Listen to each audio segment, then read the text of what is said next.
There it is.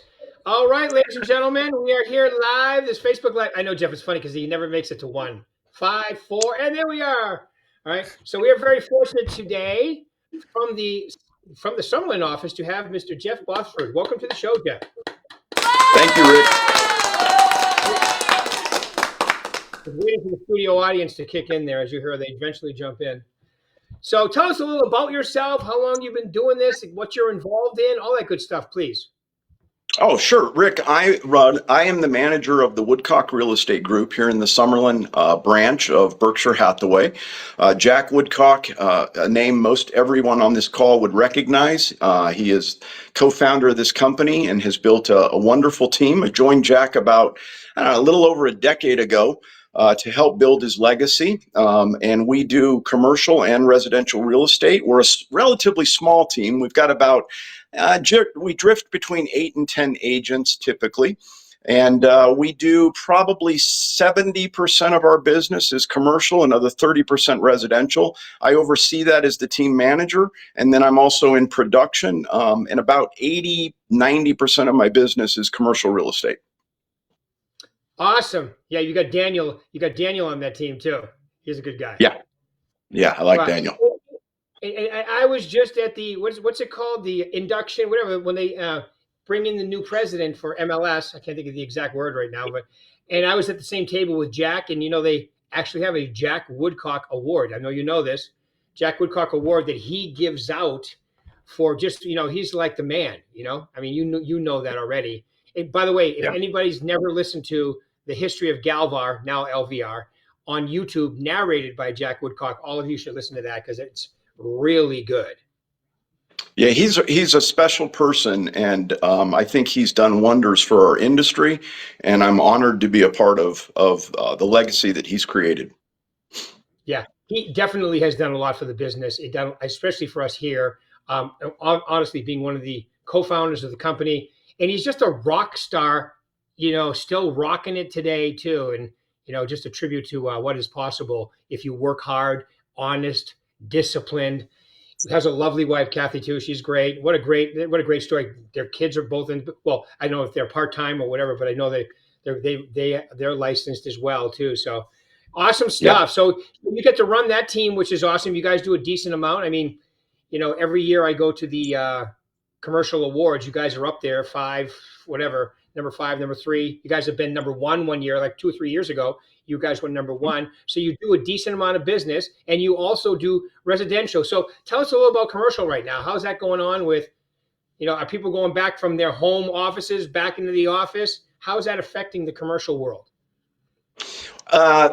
It's having a significant impact. I will say this, I don't know if Vegas is an anomaly nationwide or, whether this is happening everywhere, but commercial real estate has not slowed down much through COVID and through today. We're busy as ever, doing a lot of commercial leasing, a lot of land sales, a lot of building sales, just a lot of movement in the commercial world. Vegas has become, something different than all of us knew, even as recent as 5 years ago. The town, I hesitate to say the Raider effect because I think that signals to people that the the Raiders coming to Vegas had some significant impact. What I mean by that is that we went from a town of millionaires to a town of billionaires as a result of not only the Raiders, but the Super Bowl, F1, a number of major decisions. And as billionaires move to Vegas for various reasons and relocate their companies here, we're seeing a lot of demand for industrial, retail, even office space. We read nationwide that office space has struggled. Well, in Vegas, it hasn't. It's done quite well. So we've kept very busy in the world of commercial real estate, and it's been a blessing. Yeah, I think you said a lot of good things there, Jeff, and I think a major part of it is people coming from California, Washington, all these states where it's very expensive to run a company, and then you come to Vegas, right? And it's like there's no income tax no state income tax. Our taxes are low. Our cost of living is great. Real estate's still relatively so move. I mean, I've only been here 14 years, and I used to call it the fake city because it was just the strip. When I first moved here. It was, downtown Summerlin was just a shell. They left it for years, and now look at it. And you're right. It's the Golden Knights. It's the those are just, I think, effects of what the other things, like you can't have a football team, a basketball team, a baseball team, all that if you're not like a real city with, where people can live and raise their families. And I think that now you've seen a lot of people from other industries other than just, the casinos and so forth move in here because it just makes sense to move your company here.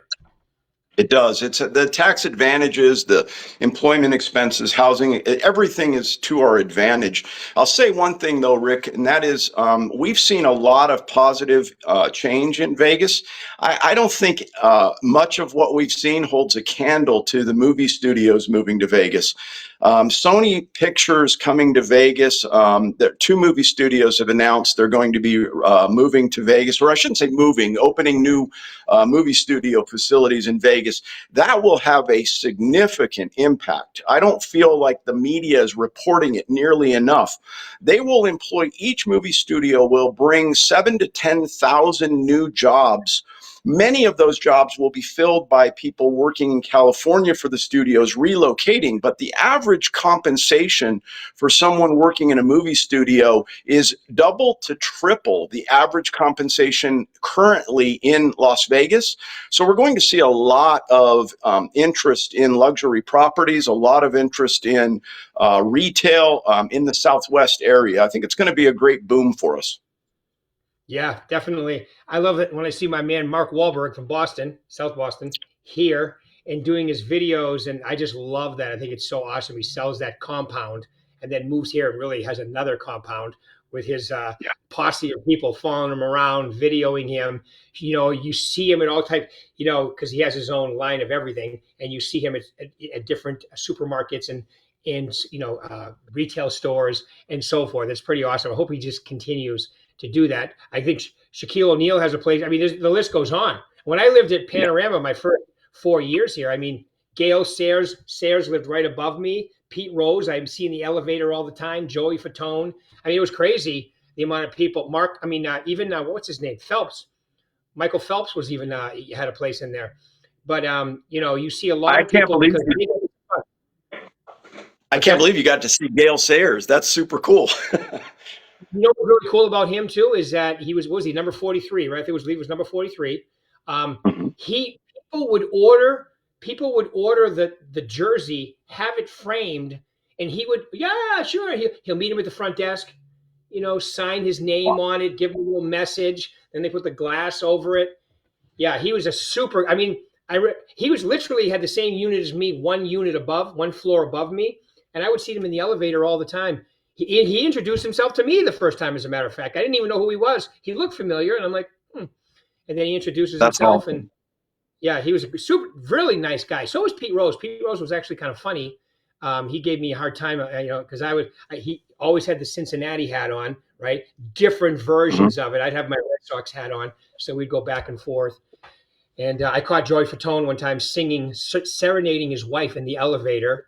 So when the doors opened, I was like, "Great job!" So it was a fun place.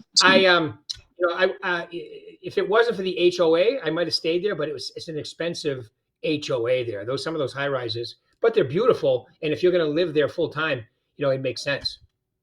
Yeah, it's a beautiful area. All right, so being in real estate and being a rock star like yourself, and especially on a rock star team, give us some of your, in order to do this business well, like be a success at real estate. Give me like the top 3 traits that you would probably see from somebody, exercising on a continuous basis. Yeah, Rick, that's such a great question because as a team manager, I am, on occasion bringing new agents into the team and teaching them what I can about the business. And I'll say this, number one would be, I think a lot of people get into real estate and don't quite understand how challenging and difficult of a career field it is. The barrier to entry is fairly low.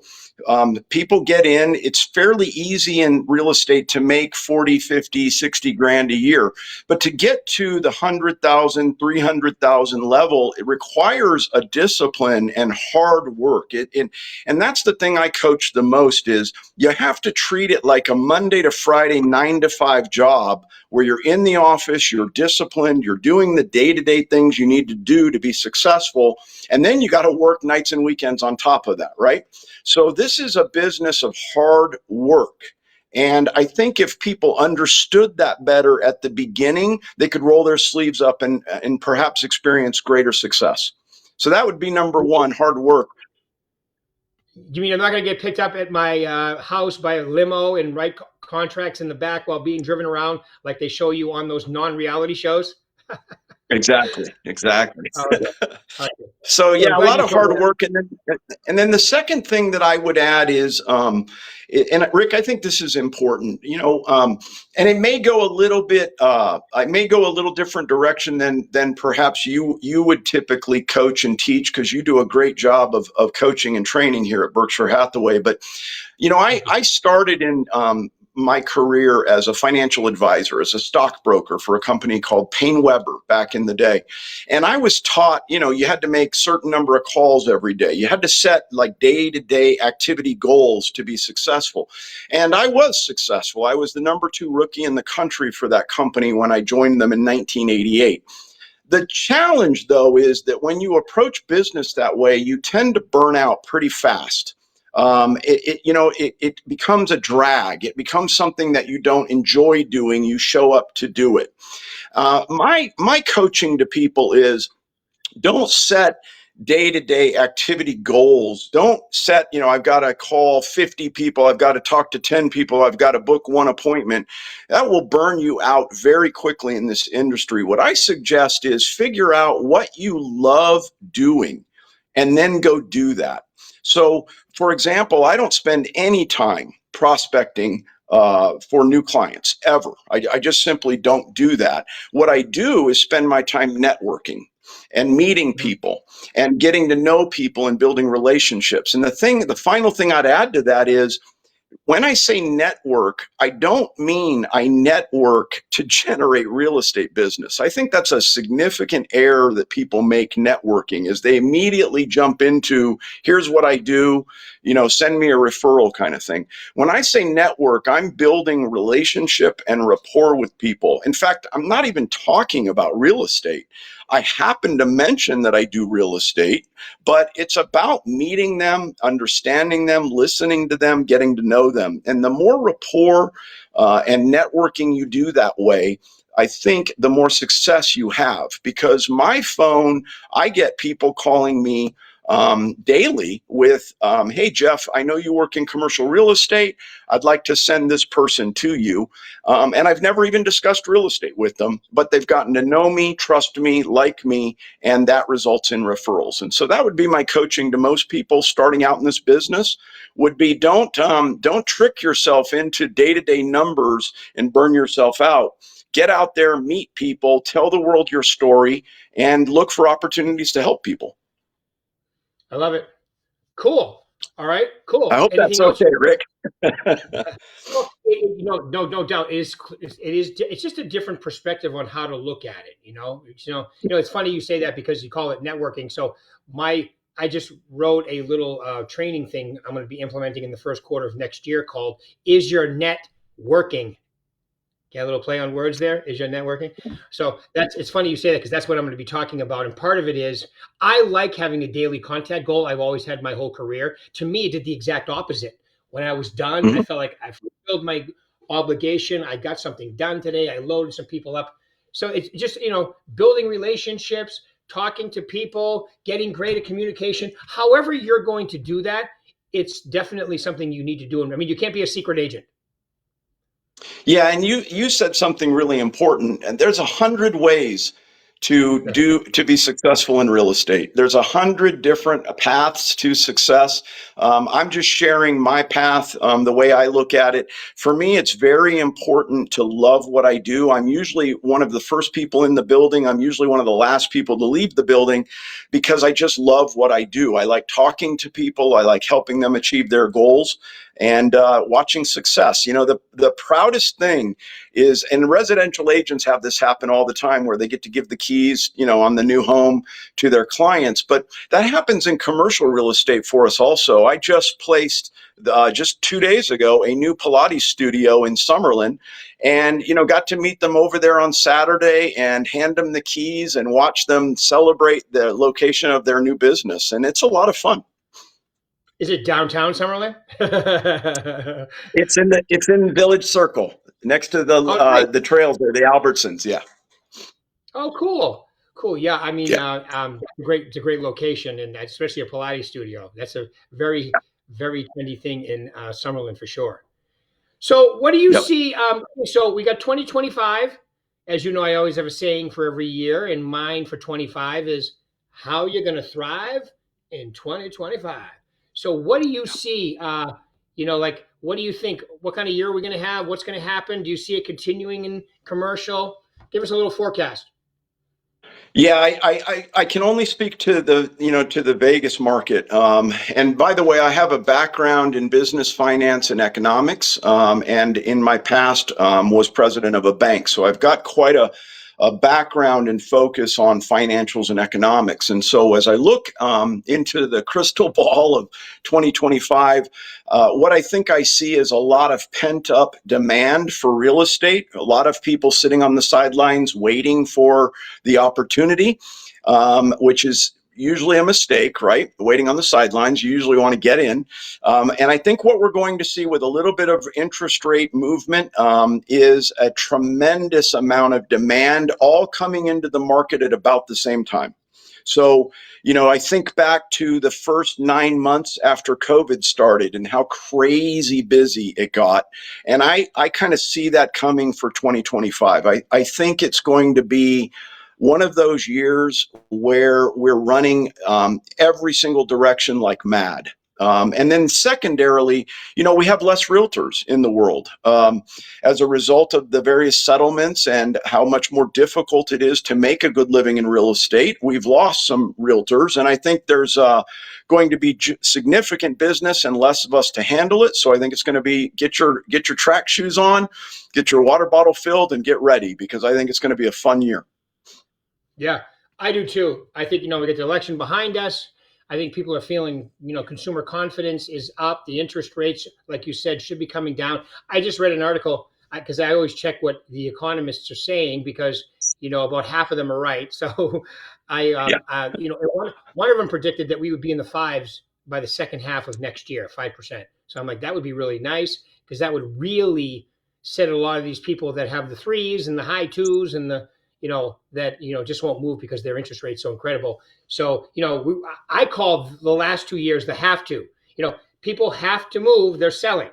When you take out the I'd like to, or it would be nice, or I've always wanted to live over there, and that's what we haven't had the last 2 years. Which I see some of that, just like you, Jeff. I see that coming back for 2025. I think we're gonna have a really good year. And like you said, we're about 25% down in agents in Galvar. And the company, I don't think we're quite that low, but we're down some. The whole industry is. And some of it is because the market's been down. Some of it is because of, like you said, some people, I know people that have retired because of the changes, which to me is kind of Yeah. crazy, but they have.